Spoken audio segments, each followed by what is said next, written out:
So then I started thinking along the following line of like, okay, well, let's just suppose, let's just kind of speculate here for a minute.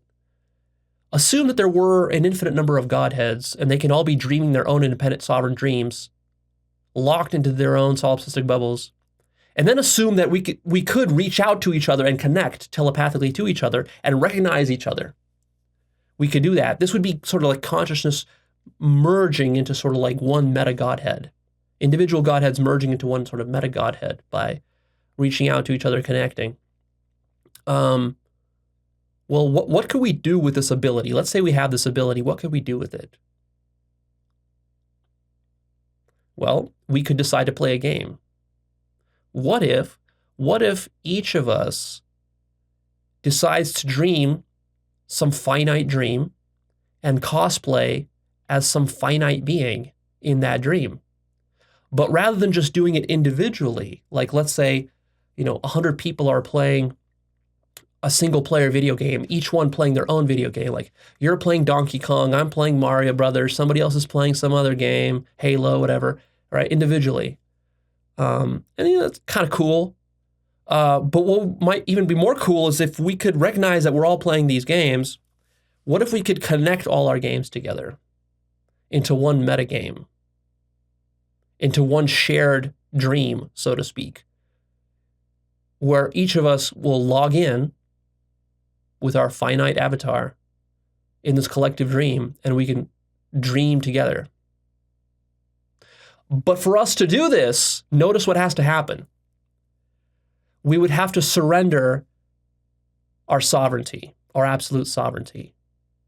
Because see, if I insist on being absolutely sovereign, and you insist on being absolute sovereign, and so does everybody else, then we can't have this collective dream. So I'd have to give up some of my sovereignty, some of my infinitude. You'd have to give up some of yours. And then by giving it up, we become finite. Our consciousness has become finite.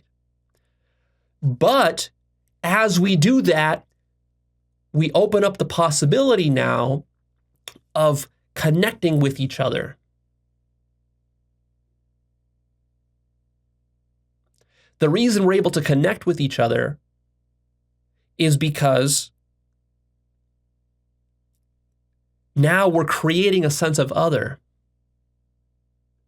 When our consciousness becomes less than finite, less than fully sovereign, that creates a split between self and other. Now self is no longer infinite, self becomes finite. As soon as self becomes finite, it's like you're creating a division within infinite consciousness. You're dividing it in half. Half of it's going to be you and half of it's going to be not you. By creating a you and a not you, now there's a possibility of reconnecting with the not you, who you think is not you, who actually is you. So the potential for connection is in the fact that you become unconscious of the fact that you are the entire thing. But there's a danger if we play this game. And the danger is that as our consciousness becomes less than less than infinite, we risk getting lost inside our collective dream. We risk forgetting that we're absolutely sovereign onto ourselves. Because we no longer feel sovereign. We feel limited because we chose to limit ourselves for the purpose of this collective dream. Each of us would get so wrapped up and engrossed and mesmerized by this collective dream, by our dreams in this collective dream, and we would become limited in our consciousness that we would forget that we're gods onto ourselves.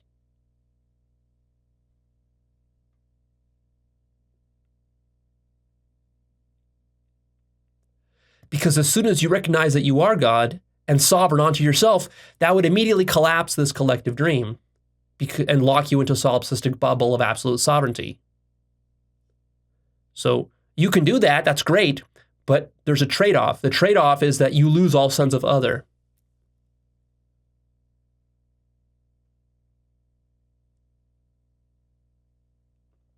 And so what would be happening is that if we are creating this collective dream, then each Godhead is fueling one of these avatars in the dream. The Godhead is sitting behind the eyes of each avatar. But the avatars are sleepwalking in the dream. The avatars are not conscious, for the most part, of the Godhead behind the avatar. And the avatars are not conscious that they're dreaming.